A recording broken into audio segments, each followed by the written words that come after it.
Halo guys, selamat pagi. Apa kabar kalian? Welcome back to my channel YouTube ya. Di video kali ini gue mau bahas sedikit tentang gimana caranya biar kalian bisa kerja di kapal luar negeri kayak gue. Soalnya gue dulu juga dari kapal lokal dengan gaji 2 jutaan dan berkat kerja keras usaha gue bisa naik ke kapal luar negeri. Jadi buat kalian yang masih di kapal lokalan, jangan pesimis, tetap semangat. Dan jangan lupa berdoa ya pastinya biar kalian bisa join di kapal luar negeri kayak gue. Samping itu gue juga bakal kasih kalian sedikit tips atau kisi-kisi gimana caranya biar kalian bisa keterima atau bisa bekerja di kapal luar negeri kayak gue. Langsung aja ya. Yang pertama, yang pertama pastinya perusahaan itu minta yang berpengalaman ya, berpengalaman. Berpengalaman. Maksudnya berpengalaman ini kayak gimana? Maksudnya tuh begini. Kalian harus udah punya banyak pengalaman. Tapi banyak doang itu nggak cukup. Jadi kalian harus punya pengalaman di kapal-kapal yang bagus. Jadi kalau kalian cuma pengalaman kapal TB, tugboat, atau mungkin kargo kecil, general kargo yang kecil yang GT cuma 500 atau mungkin di bawah 1000. Habis itu kapal ikan, ya kan banyak juga yang tanya tentang pengalaman kapal ikan, bisa nggak ikut kerja di kapal niaga luar negeri. Ini masih nggak bisa guys ya, masih susah. Bisa pun tapi jarang banget ya. Mungkin cuma 1-2 perusahaan yang mau terima, itu pun ya pasti dengan gaji yang kecil ya kan. Jadi kalau untuk kalian yang pengalaman tugboat, kargo ikan, kapal ikan itu masih belum bisa, masih susah ya.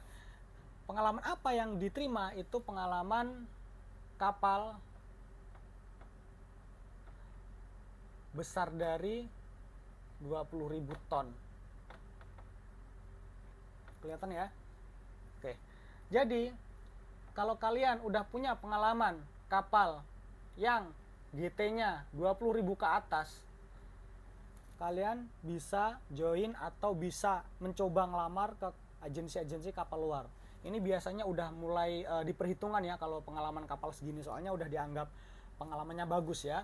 Ini buat yang berpengalaman kapal lokal ya, maksudnya belum punya pengalaman kapal luar negeri. Kalau kalian udah punya pengalaman kapal luar negeri ya lebih bagus ya kan, misal pengalaman kapal Taiwan atau kapal Cina. Biasanya kan kalau agensi owner Cina Taiwan itu kan gajinya kecil-kecil. Nah kalau kalian pengen join di perusahaan luar yang gajinya gede ya minimal ke perusahaan Eropa lah ya, Eropa, Korea, habis itu perusahaan Amerika mungkin. Nah itu gajinya bagus-bagus. So kalau kalian punya pengalaman kapal luar negeri, Taiwan, Cina, kalian udah bisa nyoba ngelamar ke agensi-agensi kapal luar negeri yang bagus. Misalkan kalau kapal Korea ya Jasindo, Amas, Inkor, KSM dan lain sebagainya. Misalkan kalau untuk kapal Eropa ya Equinox, habis itu Delphin Komar, terus Tenaga Baru, banyak lah intinya kayak gitu ya. Jadi intinya begitu. Kalau kalian berpengalaman di kapal lokal, kalau masih di tugboat kargo atau kapal ikan, walaupun kapal ikan luar negeri itu masih susah, masih nggak bisa ya. Seenggaknya kalian punya pengalaman kapal lokal yang GT-nya di atas 20.000 ton ya. Lebih bagusnya jika kalian udah punya pengalaman kapal Taiwan atau kapal Cina ya. Itu yang pertama. Terus yang kedua, yang pasti kalian harus bisa berbahasa Inggris ya. Bahasa Inggris. Jadi berhubung di kapal luar negeri itu pakai bahasa internasional, jadi harus setiap hari pakai bahasa Inggris. Makanya buat kalian yang masih di kapal lokal, kalian harus belajar sejak dini ya kan, mempersiapkan segala sesuatu biar kalian nanti misal ditawarin untuk join di kapal luar negeri dan kalian ditanya bisa bahasa Inggris nggak pak, kalian bisa jawab bisa pak, siap interview anytime kayak gitu ya. Dan tipsnya kalau kalian pengen bisa belajar bahasa Inggris ya, yang pertama jelas kursus ya. Ini versi cepat ya, nggak butuh waktu lama, terus habis itu nggak butuh tenaga yang banyak, kalian langsung bisa bahasa Inggris dengan lancar kursus. Tapi berhubung gua dulu karena nggak ada dana ya kan, maksudnya nggak ada uang buat kursus, jadi gue belajar otodidak dan itu gue butuh waktu selama 2 tahun buat belajar bahasa Inggris. Itu pun hasilnya nggak maksimal, istilahnya masih bahasa Inggris yang gimana, yang ngawur lah kayak gitu, karena ya itu tadi belajar otodidak. Tapi ya namanya ada niat, jadi waktu udah join di kapal luar negeri gue tetap lanjut belajar dan alhamdulillah sekarang udah mendingan lah kayak gitu. Jadi yang kedua ini harus fasih berbahasa Inggris. Gimana caranya biar bisa bahasa Inggris? Ya yang pertama kursus, yang kedua kalau misal kalian low budget ya otodidak nggak apa-apa, tapi butuh waktu yang lama ya. Itu yang kedua. Yang ketiga adalah harus giat cari info chance. Maksudnya giat di sini apa? Maksudnya itu kalian harus rajin-rajin ya kan nyari info di grup, entah itu grup FB, grup IG, grup WA tentang info job kapal luar negeri. Dan kalian jangan malu-malu bertanya sama kawan yang udah join di kapal luar negeri. Caranya gimana, agensi yang bagus gimana. Termasuk gue ya, kalian bisa DM gue sepuasnya, nanti gue tunjukin caranya gimana dan gue kasih tahu PT yang rekomend buat kalian apa ya.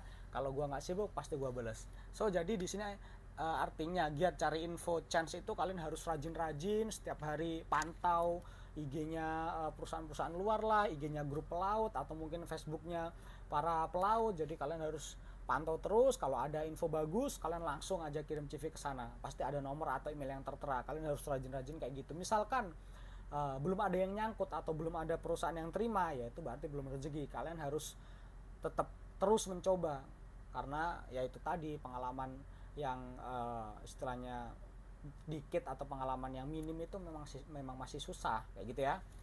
Itu yang ketiga. Untuk yang keempat, alternatifnya itu broker. Broker ini maksudnya apa? Broker ini kita lewat calo.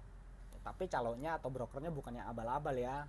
Brokernya harus yang terpercaya. Jadi broker ini nanti ngebantu kalian untuk bisa join di kapal luar negeri ya.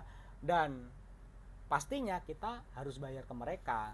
Kalau setahu gue selama ini broker-broker pada umumnya ya ngecasnya ya 5 sampai 7 juta rupiah ya. Nanti bayarnya ini biasa setelah kontrak turun atau setelah ada tiket keberangkatan baru kita suruh bayar. Broker ini walaupun kalian cuma pengalaman kapal tugboat lokal, kargo lokal ataupun kapal ikan, pasti bisa naikin dia. Tapi ya itu tadi, tetap bahasa Inggrisnya harus bisa. Karena apa? Karena mereka cuma bisa bantu pengalamannya aja. Maksudnya walaupun pengalaman minim, mereka bisa ajuin ke owner. Tapi kalau untuk bahasa itu susah karena nanti kalian interview sendiri sama ownernya. Kayak gitu. Jadi bahasa tetap jadi poin penting atau wajib buat kalian joining kapal luar negeri. Kalau bahasanya nggak bisa, itu susah banget ya. Jadi yang kelima, broker ya. Kalau gue sih ada banyak info broker atau nomor-nomor agensi yang pakai cas yang bisa ngeberangkatin kalian ya. Tapi ya itu tadi, kalian harus siap uang cas. Jadi ada 4 poin ya yang harus kalian penuhi kalau kalian pengen join di kapal luar negeri ya. Dan buat kalian yang sering tanya-tanya, misalkan kalian, Bang, pengalaman non pengalaman bisa join di kapal luar negeri nggak? Belum bisa. Kalau non apalagi belum bisa. Jadi kalian harus merintis dari kapal lokal dulu. Maksudnya kapal-kapal tugboat, kapal-kapal kecil lokal. Nanti kalau udah punya pengalaman kapal lokal banyak, terutama kapal besar, kalian bisa nyoba ngelamar di agensi atau perusahaan luar negeri. Kalau non pengalaman ya nggak bisa, susah lah. Namanya juga non pengalaman, nggak ada pengalaman sama sekali kok langsung pengen join kapal luar ya nggak bisa ya. Perusahaan nggak bakal mau kayak gitu ya. Jadi itu aja yang perlu gue sampaikan. Next gue mau bahas apa ya? Mungkin next gue mau bahas tentang tangki-tangki yang ada di engine room ya. Jadi buat hari ini cukup ini aja. Semoga kalian paham dan semoga kalian bisa segera join di kapal luar negeri kayak gue. Oke, gitu aja. Thank you buat kalian yang udah nonton video YouTube gua. Sampai ketemu di video-video berikutnya. Jangan lupa like, comment, and subscribe di channel YouTube gua.